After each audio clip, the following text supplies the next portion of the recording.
매일매일 저는 저를 비판하고 분석하고 반성하고 나아가려고 했는데 20년 지났는데 그때 하던 소리 그대로 하고 있고 그 길을 가고 있는 것 같다고 얘기해 주니까 아마 남은 세월도 이렇게 가겠구나라는 확신이 들더라고요. 제가 항상 이제는 학당이 또 덩어리가 더 커졌죠. 그때는 저 혼자였지만 커져서 이 학당 전체가 이런 문화로 살아가면서 계속 버틸 겁니다. 양심이 답이 된다는 걸 보여드리기 위해서 양심을 기준으로 삶을 꾸려가고 선택을 해가면서 인생의 중요한 선택을 양심에 입각해서 해가면서 버티고 있으면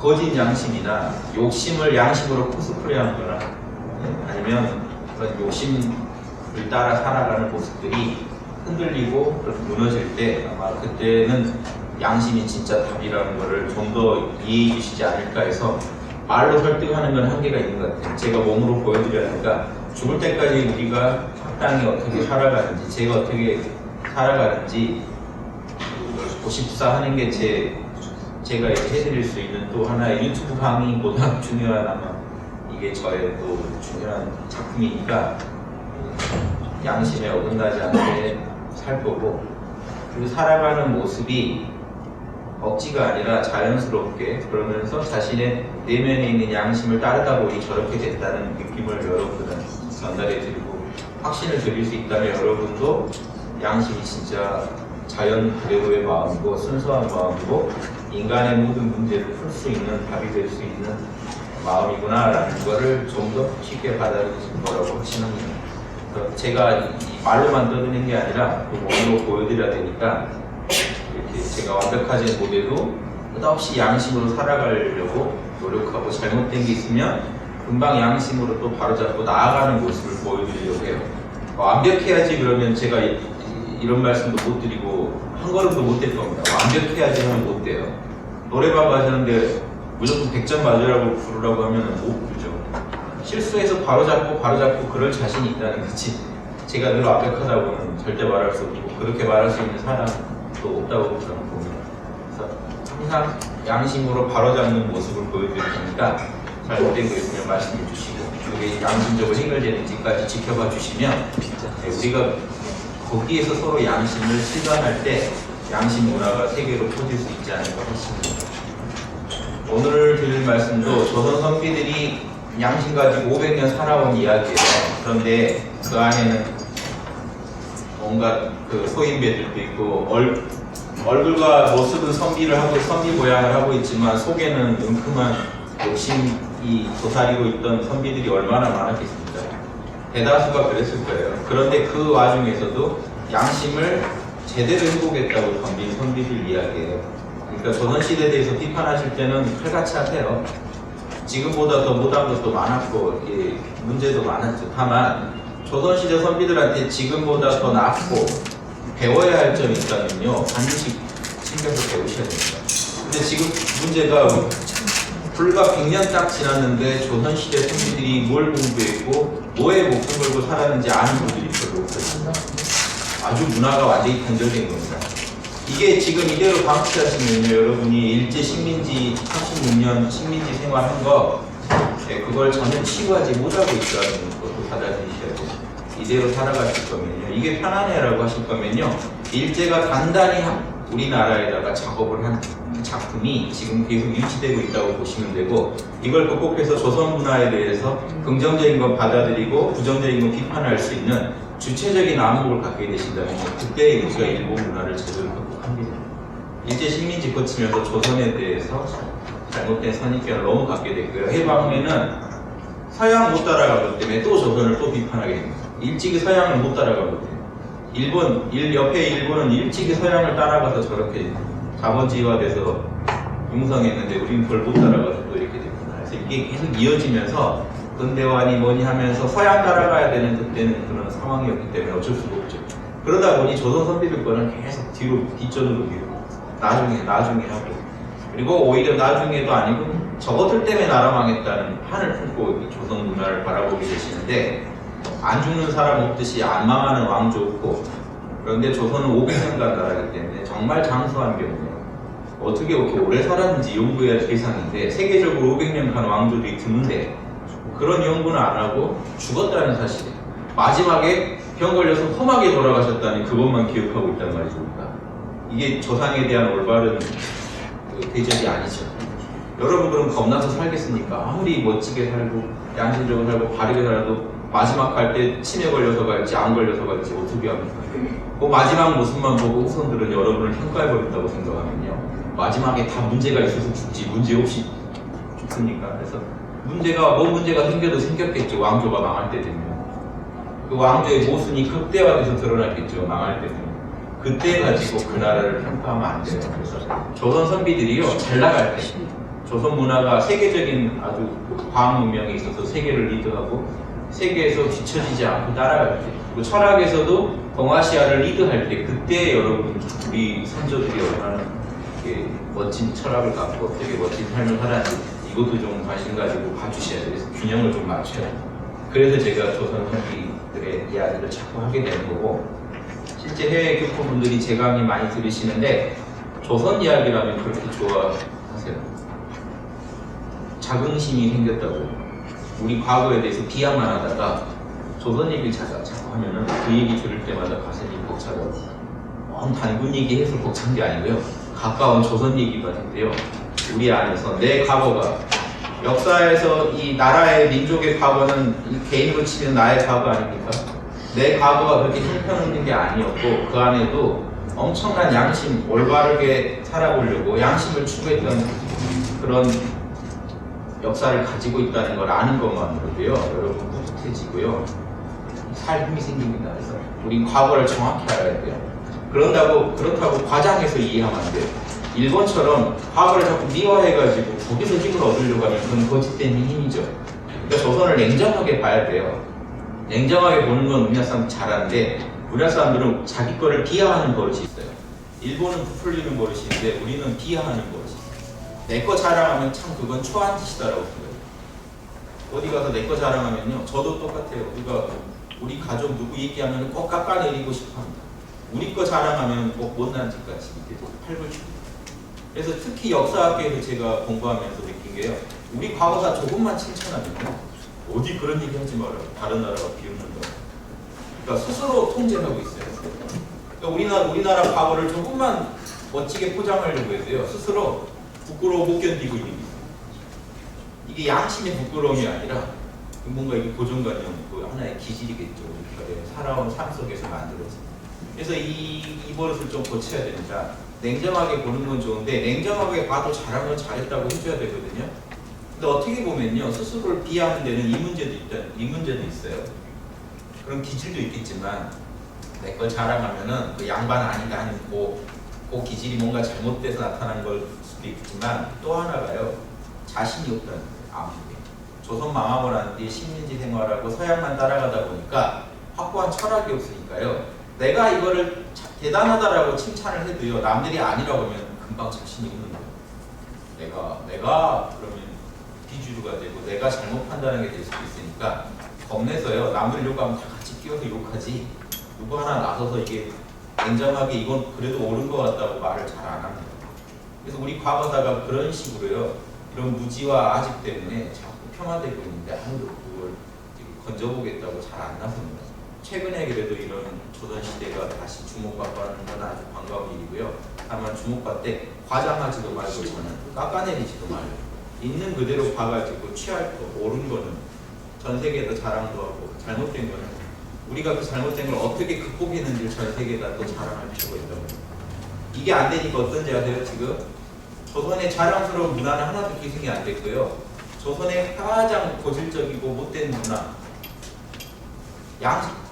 당파 싸움은요, 엄청나게 계승이 잘 돼서 지금 우리나라 전체가 당파 싸움을 하고 있는 실제입니다. 안타깝죠. 잘못된 건 그대로, 지금 조선시대 선비들 글 싸웠던 글 읽어보실래요? 지금 이 우리나라 전국에서 벌어지고 있는 계층 간의 싸움, 계급 간의 싸움, 정치적 당파 간의 싸움이요, 조선시대 선비들의 그 나쁜 모습 그대로예요. 저는 놀래요. 그 사람들 맞구나 하고. 같은 DNA가 맞구나라는 확신이 들 정도로 똑같아요. 남의 말 안 듣고 자기 얘기만 죽어라고 하는 거 있어요. 그게 더 심화되고 있어요. 제가 볼 땐 당파 싸움이 더 심화되고 있는 거 아닌가 싶어요, 요즘 와서. 더 이게 인터넷 세상을 통해서 더 노골화되고 더 막 이게 온몸에 전이 되고 있는 상황, 암이. 구석구석까지 이 당파 싸움이 퍼지고 있는 것. 그때는 조선 성리학 가지고 싸웠겠지만 지금은 다양한 다른 자기만의 그 편견을 가지고 싸우고 있는 겁니다. 똑같아요, 그 기질이. 그러니까 여러분 조선 선비들 욕할 그 자격 없어요, 제가 볼 때는. 우리 선조 맞습니다라고 오히려 얘기해야 맞죠.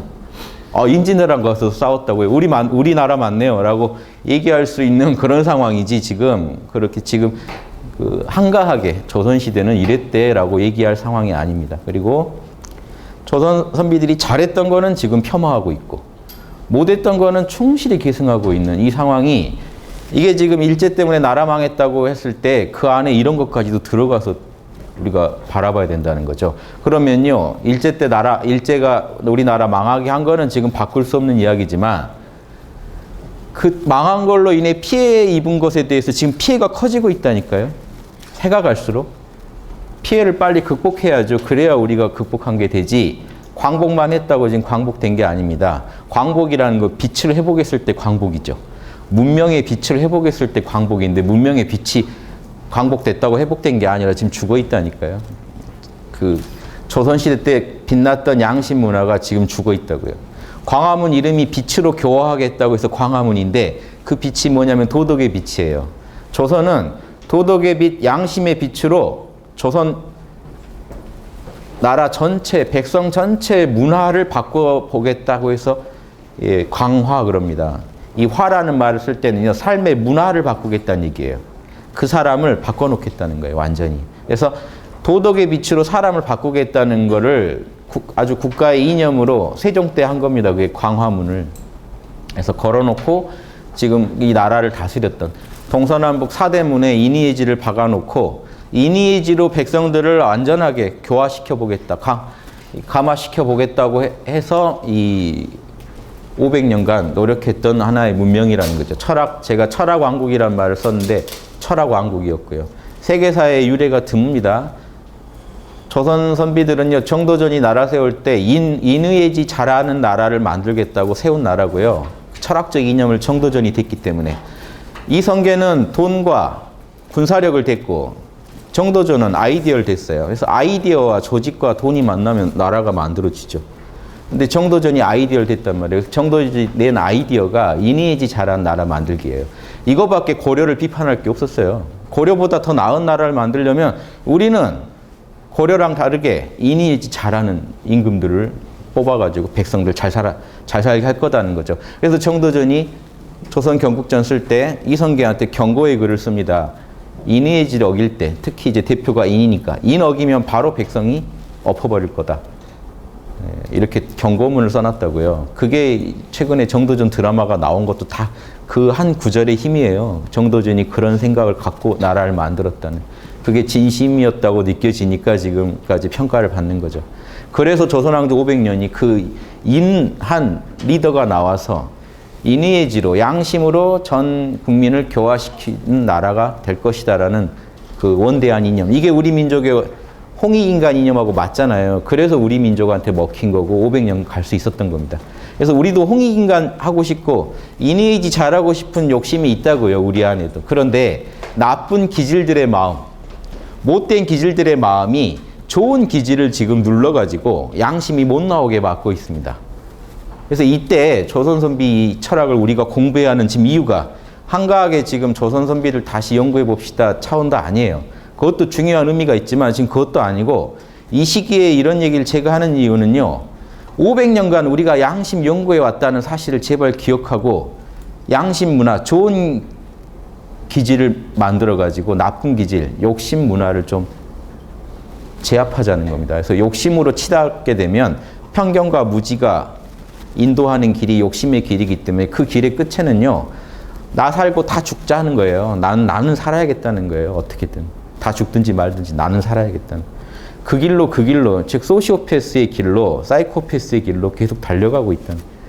이거를 막으려면 강력한 양심의 힘을 우리 안에서 끌어내야 되는데, 서경에도 나오지만 욕심은 위태한데 양심은 미약하다 하는 게 우리 마음인데, 특히나 지금 양심이 미약해지고 있어요. 오히려 지금요 양심을 위배하는 이 정치인들이 나서서 국민들 양심을 그나마 살려놓은 겁니다. 이 정도. 이해되세요? 양심에 어긋나는 짓을 하도 해가지고 국민들이요 이대로 가다 안 죽겠구나 해가지고 양심의 불씨가 조금 커졌어요. 예전보다는. 요 정도 상황이에요. 그런데 양심이 정확히 뭔지를 모르니까 내 양심, 네 양심이 또 싸워요. 내가 양심이다, 너만 양심이냐? 우리나라는 원래 이게 축구 하나를 해도 국민이 다 대통령, 감독인 그런 나라인데 이제 또 양심 가지고 싸우게 생겼죠. 이게서 답이 안 나온다는 거예요. 그래서 보편적인 논의를 할 준비가 너무 안 돼 있어요. 우리나라 제일 못하는 게 토론 문화죠. 토론이란 게 없게 살아왔잖아요. 그래서 이거를 자꾸 조선 선비들한테 탓을 돌리는데 그렇게만 말할 수 없다고요. 우리가 일제를 거치면서 더 그런 심화된 거고, 예, 조선시대 그 서원들에서는요, 활발한 토론 속에서 학문이 연구되던 철학 왕국이었습니다. 그걸 좀 기억해 내셔야 된다는 거예요. 퇴계랑 기고봉이요, 20년 넘는 나이 차이에 불구하고 맞짱 뜨고 토론했던 문명이라고요. 지금 교수랑 저기 학생이 뭐 맞짱, 계급장 떼고 지금 맞짱 뜹니까? 학설로? 그게 매일이 전 선비들한테 다 공유되면서 그렇게 맞짱 뜹니까? 조선은요, 선비들 기죽이는 건 절대 금기시됐기 때문에 선비들이 말하고 지금 여러분 메일 쓰고 주고받는 것보다 더 많은 메일을요, 평생의 선비들은 서로 써가면서 끝없는 학술 토론. 지금 그걸 다 공리공담이다. 현실에 도움도 안 되는 그 토론만 했네라고 무시하시지만 그런 면도 있겠지만 그렇게 활발하게 직접 토론했던 것 자체는 좀 자랑하실 줄도 아셔야 된다는 게 그런 나라가 드무니까. 그래서 이해되십니까? 그렇게 해서 연구됐던 주제가 다 이니에지밖에 없었어요. 그게 현실하고 아주 먼 얘기도 아니에요. 이니에지를 어떻게 할 거냐예요. 그래서 끝없이 유교란 학술 자체가 치국평천하기 위해서 공부하는 학술이기 때문에 현실을 떠난 학술이라는 게 있을 수가 없습니다. 유교에는. 애초에. 자꾸 학술 토론에만 빠져서 현실을 도외시할 수는 있어도 이 토론하는 내용 주제에서요, 치국평천하가 빠지는 토론이라는 건 유교에서는 불가능해요. 그럼 너 이론대로라면, 그러니까 이런 식으로 공리공담이 되는 거죠. 내 이론대로 해야 치국평천하가 된다. 근거는 이렇다. 주기를 해야 치국평천하가 된다. 내 이론은 그렇다. 주리를 해야 치국평천하가 된다. 내 이론은 그렇다. 둘이 싸우고 치국평천하를 안 하고 있어요. 그래서 공리공담이라고 욕하는 거지.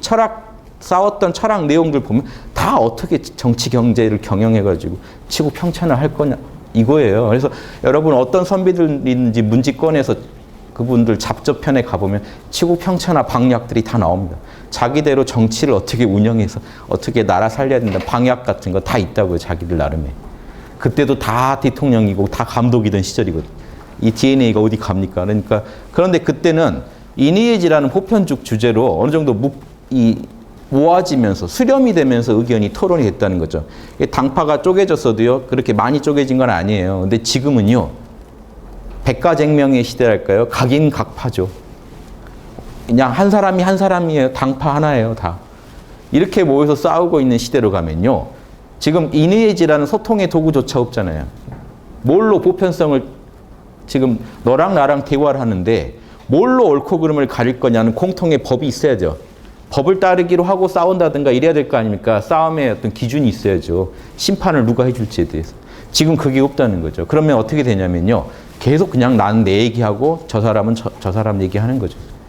둘 중에 누가 맞는지를 판단할 누가 맞는지 의뢰할 공정한 기구가 없다는 거죠. 그런데 조선 선비들은요, 최소한 이니에지에 어긋나면요, 이니에지라는 기준이 있었기 때문에 거기에 어긋나면요, 말 못합니다. 근데 지금은 이니에지 자체도 날려버렸기 때문에 최소한의 어떤 그 토론했을 때 어떻게 우리 토론이 수렴될 수 있느냐 그런 장치가 없다는 겁니다. 그러면 다 그냥 싸우는 거예요. 지금 트위터 가보시고 어디 가보셔도 다 이 현상이 일어나고 있습니다. 각자가 모두를 향하게 싸우고 있어요. 혼자 고군분투하고 계세요. 양심을 지키고 정의를 지켜야겠다고 각자가 우주를 상대로 싸우고 있는 격이에요. 이래서는 힘이 결집이 하나도 안 돼요. 결국 자기 잘난 채로 끝나요. 난 이렇게 세상을 잘 보고 있다. 조선 선비도 그런 거 하다 망했단 말이에요. 망할 때는. 통합이 안 되고 분열만 되고 토론을 할수록 의견이 수렴이 안 되고 발산만 돼갈 때 그거 망조 든 거죠, 나라가. 그래서 저는 우리 민족이 보편적으로 추구했던 홍익인간, 이니에지 이념이 하나란 말이에요. 그러니까 이 이니에지가 이 유교권만이 아니라 이니에지라는 게 홍익인간 하자는 거잖아요. 똑같으니까 홍익인간의 구체적 방법론으로 이니에지를 삼아가지고 500년간 우리가 연구했던 이니에지의 골자만이라도 우리가 명확히 파악해서 우리 삶에 써먹자는 겁니다. 지금부터. 그래야 좋은 기질들이 개발돼요. 밖에서 갑자기 지금 수입해 온 건 안 돼요. 우리가 500년간 쓰던 제품 다시 잘 살려 쓰자는 겁니다. 그 중에 뭐 있죠? 남성 위주 이렇게 또 권력자 위주로 악용되던 유교의 이론들은 털어내고 유교의 본 이론은요 상호주의입니다. 상호주의예요. 서로 잘해야 서로 이니에지를 해야 관계가 유지된다는 이론이 유교의 본 이론이기 때문에 그런 이론이 결국은 양심에 근거한 이론이고 결국 양심에 대해서 조선 선비들이 어떻게 연구했는지를 우리가 간략하게라도 아실 필요가 있다는 겁니다. 그래서 제가 지금 이 시국에 왜 이걸 얘기하느냐 이거를 정확히만 알아도요 우리가 지금 살아가는 방식이 달라질 수 있다고 보기 때문이에요. 여러분 말하는 방식이 달라질 거고요. 남의 말을 듣는 방식이 달라질 거고 토론하는 방식이 달라질 거고 앞으로 이 이니에지 이론을 정확히 알고 토론을 하면요. 누구랑 토론을 하든 결론이 자명한 결론을 내려가는 쪽으로 토론할수록 더 밝아지는 토론이 되게 만들 수도 있고요. 이 국가 전체로 보면은요. 각 계급 간의 이익 집단 간에 싸우면 싸울수록 더 국가를 위한 결론이 나오는 그런 나라를 만들 수도 있는 거고요. 이 이니에지 하나가 부릴 수 있는 마법이 엄청납니다. 그런데 어제 학당 카페에 누가 비방을 하시는 글이 본인은 비방이 아니라고 하는데 비방이에요. 왜냐하면 들어보세요. 양심만 자꾸 지금 짓거리지 말고 양심의 틀에 갇혀가고 있는 것도 앞으로 점점 더. 제발 산에서 내려와서 좀 실천적인 답을 내놔라라는 글을 올렸어요. 그래서 제가 그랬어요. 양심이 실천적인 답이다. 제발 양심 분석 좀 해보고 얘기하시라. 그랬더니 또 자꾸 추상적인 틀에 빠져있다. 그러니까 상대방의 말을 안 들어요. 아무도. 이미 너는 추상적이고 양심은 답이 아니다라고 전제하고 얘기를 하면요. 그것 때문에 제가 지금 이렇게 생을 걸고 얘기를 해보고 싶어서 노력하는데 남의 얘기를 한마디로 무시하고 양심은 답이 아니고 자 다음 답 내놔봐. 이게 뭡니까? 뭔 무례한 소리고 이게 왜 비방이 아닙니까? 지금 이런 식이에요. SNS나 다 가보세요. 자기는 똑똑하대요. 똑똑해서 다 내려다 보니까 너를 지적할 수 있다는 거예요. 이렇게 무례하게 지적하고 질문한 뒤에요. 왜 이런 무례한 소리 하느냐라고 뭐라고 하면요. 왜 내 질문에 답을 안 하느냐. 그게 무례하다라고 나옵니다. 자기만 어디 다 황제 대접받고 컸나요? 다 황제 대접 받아도요. 다른 사람도 황제라는 거 알아야 돼요. 말이 안 되는 소리입니다. 그래서 지금 이런 문화가 팽배해져 있는데 더 실감나게 느꼈어요. 아무튼 양심이 이기건 욕심이 이기건 이거는요. 수싸움이고 이기냐 지냐예요. 지면요. 여러분 국민들 다 고생하는 거고 양심이 과반수 이상 돼가지고 좋은 기질로 우리나라 문화가 바뀌면요. 그 복을 받는 게 우리라니까요. 우리가 살만한 세상에 살게 돼요. 우리가 힘들다고 하면 정부가 바로바로 개선해주고요. 우리가 문제 있다고 하면 바로 귀 기울여 듣는 정부를 만들어내려면요. 우리가 양심 문화를 50% 이상 국민들이 공유해야 그나마 그게 가능해져요. 제가 이 얘기하면 또 고운한 소리 하고 있네 하라는 분이 계시겠지만 일단 그런 분 제끼고 저는 제 얘기 알아듣는 분 50% 이상 만들면 되거든요. 이해되세요? 이거는 병법입니다. 저는요, 제 얘기 안 듣고 비방하고 하는 분들하고 싸울 그런 정력도 아까워요. 나중에 치료해 드릴 테니까 나중에. 아무튼 빠지시고. 지금 제 약 받아 바로 드시겠다는 사람들이 있는데 이 약이 뭐 어쩌니 시비 거는 분하고 제가 왜 실랑이라고 있어요. 그럴 시간이 없어요. 지금 이 약이 있다는 것만 아시면 드실 분 찾아서 드시게 해서 그분들이 50% 이상만 되면요. 저의 실천 방략은 이겁니다. 그분들 50% 이상만 만들면요. 나머지 분들은요. 한국인 기질상 50% 이상이 먹고 있으면 먹게 돼 있어요. 그거 빨리 나도 좀 달라고 와서 또 화내실 거예요. 왜 나 안 주냐고. 사람 무시하냐고. 그때 드리면 돼요. 이해되십니까? 그러니까 여러분도 이게 무슨 전도고 진짜 전도죠. 근데 누구를 위한 전도가 아니라 누구를 믿으라는 전도가 아니라 당신의 양심을 믿으라는 전도를 하시라고요. 하느님처럼요. 알 수 없는 걸 얘기할 필요가 없어요. 서로 하느님 믿으세요. 당신은 하느님 만났습니까? 서로 할 말이 없죠. 그럼 저쪽도 할 말 없고. 믿어야 돼요? 말아야 돼요? 둘이 이런 얘기를 왜 하고 있는 겁니까? 이런 얘기는 할수록 어리석어지는 얘기예요. 자명하지 않으니까. 자명한 얘기, 같은 얘기를, 똑같은 얘기를 자명하게 해볼까요? 너도 남이 아프면 너도 아픈 마음이 있잖아. 그 마음이 제일 순수하고 선한 마음 같아. 나도 그 마음 먹고 살려고.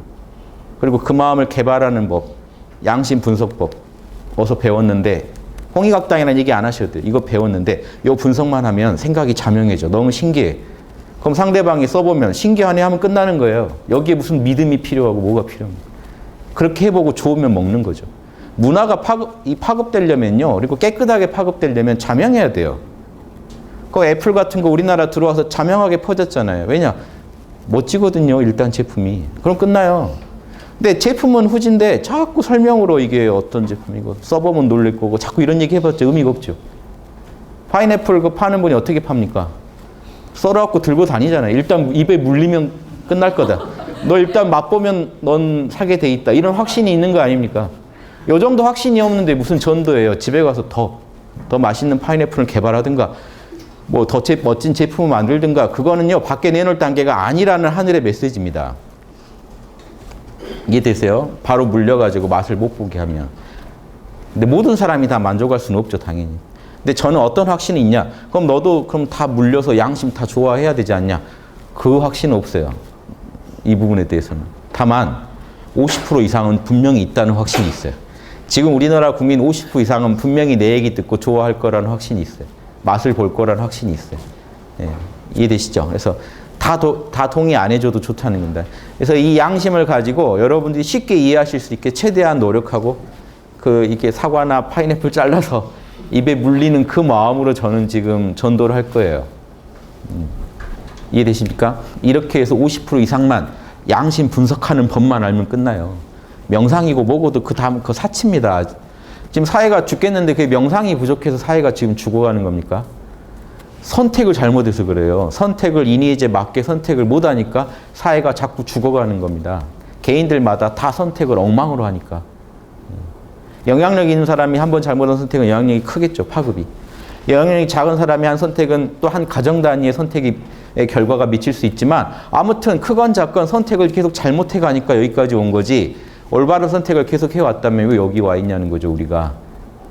병 걸려서 지금 오신 분이 난 잘 살았다고 자꾸 우겨봤자 그 병이 왜 걸렸냐는 거죠. 예. 뭐 아주 희귀병이면 모르겠는데 원인을 알 수 없는 병이 모르겠는데 뻔히 이거 해서 생긴 병 같은데 그런 얘기하면 의미가 없죠. 그러니까 우리가 지금부터 양심 선택 안에서 일어난 일이라는 것에 대해서 제가 저는 확신하고 주장합니다만 이런 철학적인 주제, 영적인 주제는요. 상대방도 마음을 열고 좀 실험에 응해봐야 동의할 수 있는 문제이기 때문에 쉽진 않아요. 파인애플 맛처럼 먹어보면 끝나는 일은 아니에요. 일단 저분이 먹기까지 좀 수고를 해야 되거든요. 그래서 힘들어요. 저분이 진지하게 양심이 진짜 답인가 하고 고민을 해주셔야 되거든요. 여기까지가 좀 힘들어요. 그래도 하고 싶게 만드는 게 이게 보살이자 군자의 임무라고 봅니다. 지금 시대를 살아가는. 저한테 실천 방략을 물으면 전 이런 이 얘기밖에 할 게 없어요. 저는 무조건 이 양심 문화만 우리가 배우면 우리나라만이 아니라 인류가 구원받을 수 있다고 확신하기 때문에 그게 하늘의 뜻이라고 확신하기 때문에 그게 진정으로 신의 어떤 메시지라고 확신하기 때문에 이렇게 하는 겁니다. 그러니까 우리도 아무도 모르는 신에 대해서 얘기할 필요가 없다는 거죠. 우리가 아는 양심 가지고 얘기를 해야 돼요. 그게 현명한 방식이고 자명한 방식. 조금 더 자명한 방식만 택하시면 돼요. 여러분은. 완벽하게 여러분이 아실 리도 없고 우주가 여러분이 완벽하게 알고 선택하길 기다리지도 않아요. 다만 우주는 이겁니다. 너 완벽한 여자, 어떤 여자, 너가 원하는 완벽한 이상형 말해봐. 말 못하죠. 간단합니다. 말 알아내는 방법은. 송혜교, 김태희, 송혜교. 그쵸? 송혜교, 김태희, 송혜교. 송혜교, 전지현. 그럼 이게 자명하지 않은 게 뚝뚝 떨어져 나가잖아요. 전지현, 이나영, 전지현. 그럼 이해되세요? 뭔지 아시겠죠? 그냥 있으면 완벽한 거란 건 없어요. 어떻게 알아요, 그걸? 상황을 놓고 더 자명한 걸 택해가면요. 우리는요, 가장 내 이상형에 가까운 자명한 답을 찾을 수가 있어요. 이 작업을 지금 안 하고 계시기 때문에 우리가 힘든 거고, 힘들면서 완벽한 답을 자꾸 남한테 내놓으라고 하는데, 그게 아니라니까요. 자기가 먼저 자명한 답을 찾아갈 수 있는 사람들이 국민의 과반수 이상을 차지할 때 이 문명이 바뀐다니까요. 진짜로. 너무 간단한 답인데 제 얘기를 들으면 좋은데 이제 실천 방향을 얘기해 주세요 라고 또 얘기하실 분들이 있을 거예요. 아무튼 저는 이걸 실천하고 있으니까 여러분도 같이 동참하시면 우리나라가 바뀌면 어떻게 될까요? 지구가 바뀐다고 봅니다. 그래서 저는 지구가 바뀌는 것까지 기대하고 하는 거예요. 우리나라만 바꿔놓으면요. 우리나라 사람들이 가만히 있을 사람들이 아니거든요. 지구 바꾸고 다닐 사람들이에요. 솔직히 지금 이 좁은 땅덩이에 머리 좋은 우리가 이렇게 모여 사는 거예요. 이게 정말 서로 피해주는 일이에요. 나가야 돼요. 지금 세계로. 한국인들 재능이면 전 세계 나가서 당당히 대접받고 살 재능인데 문제는요. 우리나라가 하나 못 받쳐주는 게 뭐 안보 문제도 있죠. 통일 해결 안 된 거. 또 하나가 문화가 좀 후져요. 이니지 문화를 가르쳐서 내보내야지 어디 가서 대접받으면서도 사람 됐다는 소리까지 들어야 되거든요. 근데 사람은 안 됐고 가서 재능만 부려버리면요. 오히려 우리나라 이미지가 더 나빠집니다. 어떻게 하나같이 한국에서 오기만 하면 제주는 좋은데 결국은 남의 등쳐먹고 끝난다더라. 왜 이러냐. 이 말 나옵니다. 다른 나라 가서 다 못된 문화 가르치고 다니잖아요. 지금. 미국에다 촌지 문화를 가르쳐가지고 미국 교사들이 막 흔들리고 지금 몽고에다가 성문화를 가르쳐가지고요. 노래방이니 막 한 나라가요. 빨갛게 달아오르게 할 수도 있다고요. 근데 저는 여기서 긍정적인 힘을 보려고 그래요. 남이 하고 싶게 되게 하는 게 있다. 그 재능이 있다. 그런 친구 중에 그런 친구 있잖아요. 그 친구가 하면 따라하고 싶은 친구. 한국인이 그래요. 근데 한국이 지금은 계속 못된 짓만 하고 다녀요. 그러니까 주변 사람들로 하여금 같이 못된 짓 하고 싶게 만드는 친구로서 지금 작용하고 있지만 한국이 만약에 정신 차리고 이니에지로 분석을 하기 시작하면요. 이게 세계에 미칠 영향이라는 건요. 제가 상상할 수 없다고 봅니다. 그걸 확신해요. 그래서 지금은 정말 실망이지만 한국인들이 저를 포함해서 미래는 밝을 수 있다는 확신을 갖고 있고 제가 그 확신을 현실화하려면 이 방법밖에 없다 싶어서 지금 조선 선비들 얘기도 꺼내고 이니에지도 꺼내고 하는 겁니다. 무조건 답은 양심으로 가셔야 돼요. 양심에 다른 거 답 찾으시려고 하면 안 돼요. 하나님한테 찾아도 안 돼요. 지금 인류가 하나님 찾은 지가 지금 몇만 년이고 몇천 년인지 몰라요. 거기서 답 안 나왔어요. 하나님 믿어서 로또 당첨됐다. 아무튼 그건 잘된 일인데 아무튼 그거랑 다른 얘기입니다. 인류 문제가 안 풀리고 있어요. 이해되십니까? 인류 누구나 받아들일 이론이 아니면 인류를 다스릴 수가 없습니다. 그 종교를 믿는 사람만 받아들일 수 있는 이론은 절대 전 세계를 구원할 수 없어요. 어떤 종교도 전 세계를 하나로 통일하지 못할 거기 때문에. 종교가 다름에도 인정할 수밖에 없는 그것을 가지고 얘기해야 돼. 종교를 초월하는 그것, 양심밖에 없어요. 다른 게 혹시 발견되면 저한테 얘기해 주세요. 현재까지는 양심밖에 없어요. 가톨릭 교황도 인정할 수밖에 없는 거예요. 양심 있는 사람이 지옥 가면 안 되지. 이 전제가 있단 말이에요. 교황 마음속에서도. 김수환 추기경 똑같은 얘기 하시고 가셨다고요. 종교를 초월하죠. 그런 거 있냐는 거죠. 양심 말고. 성경에 바울이 제일 그 기독교를 좀 요즘식 기독교로 많이 만들어낸 바울이 뭐라고 했냐면 양심이 증인이란 말을 자꾸 써요. 바울마저도 양심은 인정한다고요. 하나님하고 뜻이 똑같은 존재라는 건 인정한다고요. 바로 하나님이라고 말 안 해도. 그럼 우리가 아는 양심 말만 들으면 되는 거 아닙니까? 하나님이 계시다고 하면 뜻이 다를 리가 없잖아요. 이렇게라도 생각을 해서라도 양심으로 전 종교를 좀 우리가 하나로 회통하자는 겁니다. 종교를 없애자는 게 아니라 다 있어도 좋은데 결국 양심 얘기하자는 거 아닙니까로 회통했으면 좋겠다는. 거기에 선봉에 저는 우리 민족이 좀 나섰으면 좋겠어요. 양심 500년. 왜 우리 500년 연구했어. 그거 하다가 나라도 망했어. 그거 하느라고 우리는 그 돈도 안 벌었고 그거 하느라고 과학도 개발 안 시켰어. 오히려 목에 힘주고 그렇게 얘기해 보실 수는 없나요? 야, 우리 집안 망하도록 내가 우리 집안 망해라 하고 만든 거야. 양심만 연구했어. 무섭지 않아요? 양심 제대로 했나 보다 하겠죠. 우리나라가 지금 못하고 있는 게 그거예요.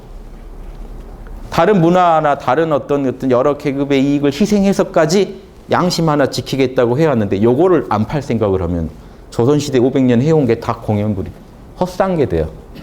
후손 잘못 만나면요 다 헛산 게 돼요. 여러분이요 가족도 굶기고 막 힘들게 하고 다 해가지고 우리나라 역사책을 하나 썼다고 하죠. 고생해서. 우리나라 역사에 진짜 우리나라를 세계에서 아주 그 인정받을 문화 강국으로 만들 역사책을 고생해서 썼다고 하죠. 어떻게 된지 아세요? 후손 잘못 만나면 태워버려요. 이놈 거 한다고 지금 나라 우리 집안 망쳐먹었다고 태워버려요. 이격이 지금 우리나라 모양. 제 얘기는 실제로 있었던 얘기예요. 만주로 어디로 돌아다녀서 어떤 역사가가 고생해서 했는데 그 집안의 친척들이 나중에 그거 받아가지고 요 물건 이거 한다고 그 지랄을 했다고 태워버렸다고요. 끝났다고요. 우리 안 되는 이유가 있죠. 나라가 멀리 내다보지 않고요. 아주 근시안 쪽으로 판단하고 있으면 계속 이런 판단이 쌓여갑니다. 나라가 어떻게 잘 됩니까? 이해되시죠? 그래서 이런 것들을요. 그러니까 지금 우리가 조선 문명에 대해서 대하는 태도도 이래야 돼요. 배울 건 확실히 배웁시다.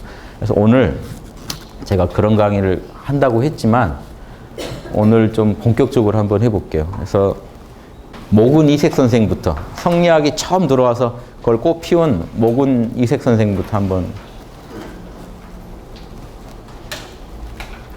왜 공부해야겠다는 느낌은 드시죠?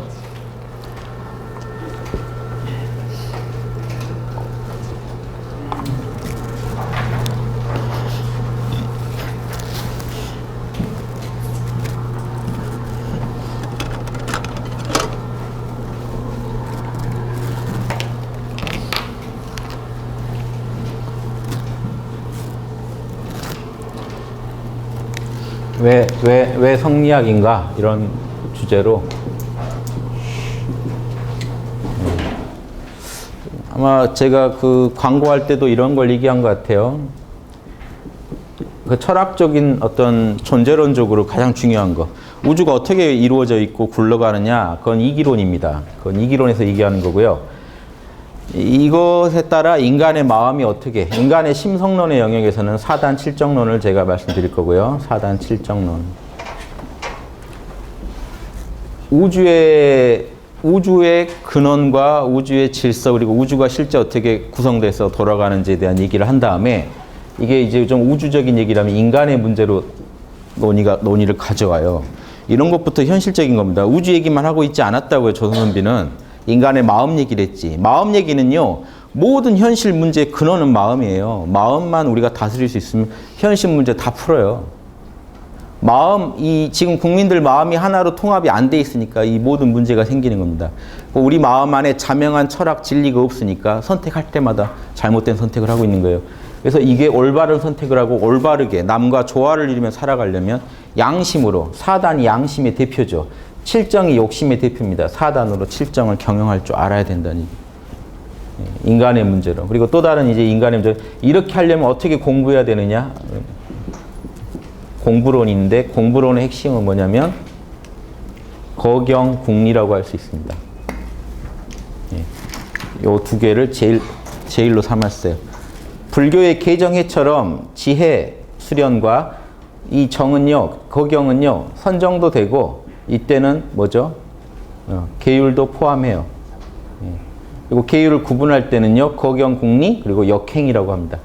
역행이라고 말해도 되고요. 계율은 역행의 과목인데 거경 안에 역행을 넣어서도 많이 얘기합니다. 거경과 궁리. 두 개로 말하면 거경궁리, 세 개로 말하면 개정해처럼 이 역행까지 포함해서 얘기하고. 이게 불교도 비슷해요. 불교도 두 개로만 말하면 뭐 하는지 아십니까? 개정해, 사막으로 말할 땐 개정해. 그 중에 더 중요한 거 뭐냐 그러면 정해 쌍수 그럽니다. 선정과 명상을 얘기해요. 선정과 지혜. 왜 그러냐면 알면 안 할 수가 없고 마음이 명상 상태면 실천이 안 이루어질 수가 없어요. 지혜랑 선정만 있으면요 여러분은요 하게 돼 있어요. 그러니까 이걸 얘기 안 할 필요가 없는 게 아니라 이게 먼저 갖춰지면 이건 따라오기 때문에 거경과 궁리를 많이 얘기합니다. 그래서 자 이렇게 요 세 가지 이 세 가지를 주로 얘기할 텐데 결국 이 세 가지를 묶어서 저는 양심 하나로 제가 통일해 볼게요. 양심. 결국 양심의 문제예요. 그러니까 조선 성리학자들은요, 막연히 우주가 어떤 원리로 생겼고 어떻게 돌아가느냐, 무슨 재료를 가지고 저렇게 굴러가냐 이렇게 연구한 게 아니라 이게 제일 포인트예요. 아무튼 사단 조선 선비들은 양심의 핵심. 양심으로 욕심을 어떻게 경영할 거냐. 조선선비들은 양심으로 욕심 경영할 줄 아는 군자가 정치를 해야 된다는 게 기본 이론이에요. 그 군자를 못 길러내면요, 조선이란 나라는요, 아무리 이니에이지를 표방했어도 이니에이지를 실제로 하겠다는 사람이 없기 때문에 다 망한다고 봤어요. 이거는요, 지금 우리가 조선을 비판하면서 하는 얘기가 아니라 조선 선비들이 기본으로 알고 있는 상식이에요. 뭐냐면 조선 선비들이 아침 저녁으로 외우고 읽는 대학 중에 뭐라고 써 있냐면요, 애공이란 사람이 공자한테 정치를 묻는 얘기가 나오는데 공자가 이 얘기를 해요. 방책은 서책에 글에 다 써 있습니다. 다만 그 기인이라 그래요. 우리가 찾는 조선 선비들도 찾았던 그 사람이 기인이에요. 그 사람. 그 사람이 나타나면 정치가 이루어지고 그 사람이 없으면 정책은 펼쳐지지 않을 겁니다. 글에는 다 써 있는데 이니에이지 해야 된다는 거 다 있죠. 대학 중용에 다 써 있는데 정치가 되려면 어떻게 해야 됩니까는 애공의 정치가의 질문에 공자가 딱 한마디, 그 사람 못 만나면 꽝입니다. 그 사람. 진짜로 이니에이지 하겠다는 사람. 이 양심적 리더예요. 양심적 리더고 이 기인이 군자죠. 군자. 그래서 조선 선비는 군자 되려고 목숨 걸고 노력했던 학문이에요. 조선 선비 때 공부했어요. 성리학이라는 거는 군자가 되는 학문이고, 군자가 되려면 양심으로 사단 칠정, 자신의 이거는 수기의 문제죠. 자신의 사단 칠정을 경영할 수 있어야 되고, 사단으로 칠정을 경영하는 거죠. 구체적으로는. 그래서 이 수기를 가지고 그 능력을 가지고 남까지 다스릴 수 있어야 됩니다. 친보다는 수기는 그것도 꽝이에요. 그래서 이 공부론을 가지고 사단 칠정을 닦아서 칠정을 잘 경영해내서 수기가 이루어지면 치는 당연히 하게 돼 있다 하는 거예요. 치는 당연히 할 수 있다. 이게 조선 선비들이 공부했던 어떤 큰 테마입니다. 저 주제로 500년간 우리나라 최고 엘리트들이 저기에 도전했어요. 진짜로 군자가 돼서, 조선은 세습 왕조니까 임금은 못 되죠. 임금이 바로 돼야 이제 제일 좋은데, 임금은 못 되니까 이제 목표가 뭐겠어요? 재상이죠. 영의정, 우의정, 좌의정, 재상짜리 들어가가지고 임금을 도와서 재상으로서 천하 백성들이 이 화평한 세상에 살 수 있게 만들겠다. 이게 목표예요. 조선시대는. 지금은 더 좋죠. 지금은 대통령 될 수도 있잖아요. 그때는 왕은 빼고 얘기해야 돼요. 왕은 이씨 가문이 쭉 하는 거니까. 왕은 잘 가르쳐가지고, 세자 때부터 선비들이 또 스승으로 붙습니다.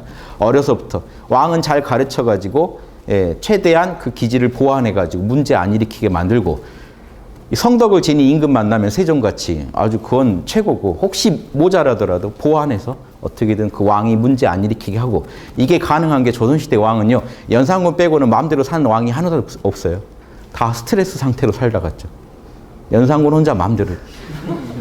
신하 눈치 안 보는 왕은 연산군밖에 없다고 그래요. 나머지 왕들은요, 왕이 하는 모든 걸 신하가 보고 있다가 다 뭐라고 한마디씩 다 악플을 답니다. 그러니까 마음대로 못 살아요. 여러분 아마 하라고 해도 싫을 거. 후궁 많다고 막 하고 싶고 그럴 이렇게 하는 거라면 안 하겠습니다라고 할 그런 상황으로 살았어요. 이게 정도전이 일부러 그렇게 만든 거예요. 신권을 강화시켜서 어떻게든 그렇게 해서 이제 태종이나 이렇게 한 번씩 왕권을 확 부린 사람들이 나오긴 하지만 그래도 신하 무시는 못하고 일단 선비들 무시를 못해요. 선비들은요, 관료도 아니에요. 근데 지방에 선비들이 다 포진해 있다고요. 그 선비들이 상소를 써서 이제 공격하기 시작하면 이건 사론이라고, 선비들 간의 여론이 엄청 중요하다고요. 그 여론이 나빠지면요, 엄청난 정치적으로 타격을 입기 때문에 선비들 여론을 계속 신경 쓰면서 가야 돼요, 왕도. 왕이 여기서 어쨌다더라 하면 바로 소문이 쫙 퍼져가지고 또 이 지적받고 상소가 날아오고 이런단 말이죠. 그래서 이 왕하기 되게 힘든 시대입니다. 그러니까 이것도 자랑해야 될 얘기예요. 이게 어느 나라 그 군주제랑 달라요. 입헌군주제를 꼭 해야 되는 게 아니라고요, 서양식으로. 이미 조선은요, 독특한 형식의 군주제를 하고 있었어요. 그러니까 현명한, 그리고 그 관료는 어떻게 뽑았어요? 고시로 뽑았다고요. 고시도 나중에 타락하지만 지금과 똑같은 고시 제도로 뽑았단 말이에요. 시험 봐가지고. 시험도 엄격하게 봐가지고 그 중에 뽑은 인재들을 데리고 정치를 하겠다는 거죠. 이거 지금 그때쯤 서양은 뭐 하고 있었는지 아세요? 봉건 국가는요, 지금 이런 중앙 어떤 집권적 관료제도도 마련되지 않았고 정말 주먹구구식으로 운영된 싸움 좀 잘하면 스카웃하고 이게 영주제도거든요. 그냥 계약만 맺는 거예요. 연봉 얼마 줄게. 스카웃. 근데 이때는 이미 이때 중국과 한국은 지금과 똑같은 현대식 그 관료 선발 제도를 갖추고 있었다고. 이런 면에서는 훨씬 선진적입니다. 서양보다. 그러니까 주먹구구식으로 인맥이나 학연으로 굴러가던 게 아니라 이 나름의 어떤 어떤 객관적인 고시 제도를 갖추고 있었다는 거예요. 물론 얼마든지 타락해요. 인간이 하는 짓은 뭐든지 타락시켜요. 그래서 이 후기에 오면서 과거를 아예 안 보는 선비들이 많이 나타난 거는 이제 과거 제도가 이제 신용을 잃은 거죠. 자꾸 이렇게 컨닝하고 뒤에서 봐주고 엉뚱한 사람 자꾸 당선시키고 이런 것들 문제점은 나타났지만 아무튼 선비들은 이런 마인드를 가지고 살았어요. 여러분들이 만약에 조선시대에 태어나서 선비의 길을 걷고자 했다면 이런 꿈을 꾸셨을 거예요. 이런 분야에 있어서 내가 큰 성취를 한번 해서 그 전에 선비들이 못했던 큰 일을 한번 해보겠다.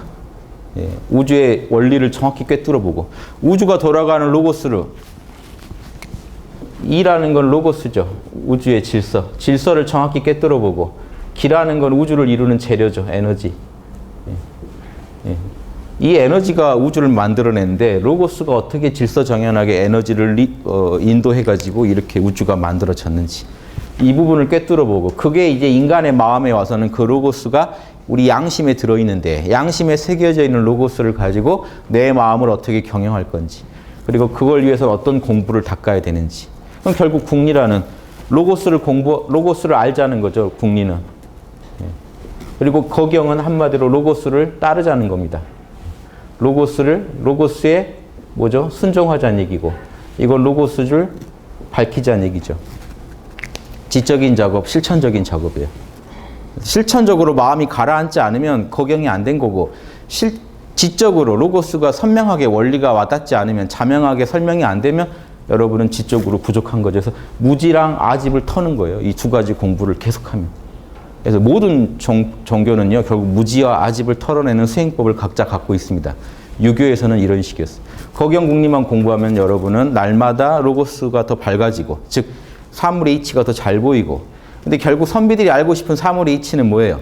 인간관계의 이치예요. 어떻게 해야 인간이 인간이 서로에게 죄 안 짓고 바르게 살려면 어떻게 해야 되는지. 그 로고스가 하루하루 더 선명해지고, 인간 간에 이렇게 살아야 되는구나, 이렇게 살아야 되는구나, 이게 선명해지고, 하루하루 늘 깨어있게 되고, 마음이 흔들리지 않는 중심 잡힌 마음이 매일매일 이루어지면서, 닦이면서, 희노애락의 균형, 칠정이라고 하는 인간의 감정의 균형을 잡아낼 수 있는 경지까지 만들어내면요.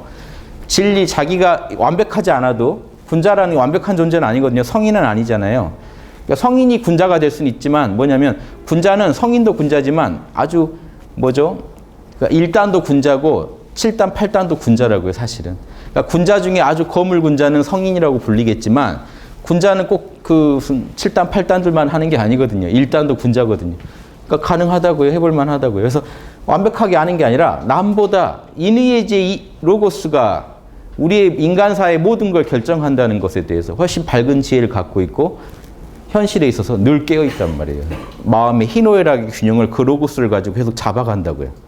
이게 대단한 겁니다. 이런 존재를 만들어내자는 게요. 그리고 이런 존재를 바탕으로 국정 운영을 생각한 게 조선 문명이에요. 지금 우리나라 문명 그 부분에 있어서는 못 따라갑니다. 전 세계에서도요. 이런 위대한 철학을 가지고 나라를 세우고 나라를 경영하려고 했던 건 없어요. 지금 티벳보다 더 신기한 나라라고요. 티벳은 종교로 유지되지만 이성을 가지고 그걸 하고 티벳 같은 나라예요. 조선이. 전국에 수많은 그 사찰이 있고 거기에 막 림포체도 있고 고승이 있고 끝없는 그 수도승들이 있어가지고 지금 그들의 의견이 정치에 반영되면서 굴러가는 나라가 티벳 아닙니까? 조선이 그랬다니까요. 수많은 선비들이요. 티벳 승려들이라고 생각하면 돼요. 조선이라는 나라를 지금 다 이해 못 하시는 거예요. 조선은 그런 나라였어요. 정신문명 나라였기 때문에 못 살고 그러는 거는 중요한 게 아니고 인의예지를 정확히 알고 사는 게 더 중요하다는 쪽으로 너무 치달리다가 과학이나 이런 걸 많이 놔버려서 사실은 그것 때문에 망했지만 그 부분이 우리가 한이 돼서 지적을 할 수는 있죠. 우리 할아버지는 늘 인의예지만 하다가 결국은 돈 우리 가정 돈 안 벌어 와가지고 우리 가정이 이렇게 지금 고생한다 이렇게 말할 수는 있죠. 그러니까 그것까지 하지 말자는 게 아니라 그거는 하되 그래도 우리 할아버지가 요건 잘했지 하는 이건 있어야 되지 않냐 이거죠. 예, 그게 이겁니다. 이렇게 한번 다르게 생각해 보세요. 스타워즈에 뭐 제다이들이 있어서 포스의 균형을 잡는다. 포스 하면 긴데요. 포스와 로고스인데 포스의 균형을 잡고 어쩐다 하는데 조선시대는 선비들이 제다이라고요. 이 남자들이 여성 성리학자도 많이 있었습니다. 근데 주로 이제 남성들인데 태어나서 사회 진출까지 꿈꿀 때 반드시 그냥 출세를 꿈꾸는 게 아니라 군자로서 내가 가가지고 임금도 살려주고 백성도 살려주겠다. 그러니까 이제 선비들의 포부는요. 임금보다 어떻게 보면 더 높은 거예요. 문제아인 임금을 내가 잘 리드하고 한쪽으로는. 이건 전문 경영인 아닙니까? 회사로 치면. 문제아인 지금 저 사장 아들내미를 내가 어차피 나중에 제가 이제 사장 될 것 같은데 내가 들어가서 아무튼 사장이라기보다 이제 뭐 최대 주주겠죠. 그 사람을 내가 어떻게 구워 삼고 한쪽으로는 직원들을 어떻게 다스려서 내가 경영자로서 전문 경영자로서 이 회사를 잘 굴러가게 할 것인가. 이 부분이 문제가 되는 거죠. 예. 그러니까 이게 모든 선비들은 그게 이제 주제예요. 공통의 화제예요. 어떻게 할 것인가. 여기서 두각을 나타내는 사람들. 우리나라 머리가 좋은 사람들인데 500년간 이 공부만 시키면요. 한 세대마다 이런 분야에서 두각을 나타내는 분들이 끝없이 나올 수밖에 없죠. 그래서 엄청난 영성 인재들을 보유했고 엄청난 영적 지도자들이 나왔던 나라예요. 그런데 우리가 유교를 잘 모르니까 불교나 하지 왜 유교를 해가지고 지금 어디 내놓을 사람도 없네. 다른 나라 사람들이 또 모르니까요. 유교 선비를 얘기하면. 안 그래요. 그거는 지금 이미 정신적으로 지고 있는데 선비 문화가 앞으로 더 각광을 받을지 어떻게 합니까? 그건 우리가 하기 나름인데요. 도전해 봐야 할 영역이지 기존에 없는 시장이라고 왜 포기합니까? 시장을 하나 또 개척해내면 되지. 앞으로 필요한 보세요. 전 세계에서 필요해하는 지금 영적 리더는요. 명상만 잘하는 사람입니까? 아니면 현실 문제까지 다 풀어내는 사람입니까? 그럼 전 세계에서 현실 문제까지 애초부터 풀어내야 된다는 철학으로 영성을 닦은 사람은 조선 선비들이 조선 빼더라도 선비들이 유일해요. 힐랍 철학자들하고. 이해되세요? 근데 철학자들은요, 철학의 영역에 많이 빠진다면요, 선비는 국가 경영까지 더 신경 썼기 때문에 선비들이 저는 제일 대승보살이 있다면 선비가 제일 대승보살에 가까운 존재예요. 승속을 아예 안 따져요. 처자식 다 두고 해요. 처자식 버겁다고 하소연하는 선비는 선비들 간에 이거는 창피죠. 내가 처자식 때문에 힘들어서 사실 이니지를 못해. 돌을 요즘 못 닦아. 이러면 넌 선비의 자격이 없다라고 바로 평가받아요. 이니지 그걸 가정에서도 이니지를 못하는 놈이 무슨 나라를 경영하느냐고 바로 지적받을 내용이라고요.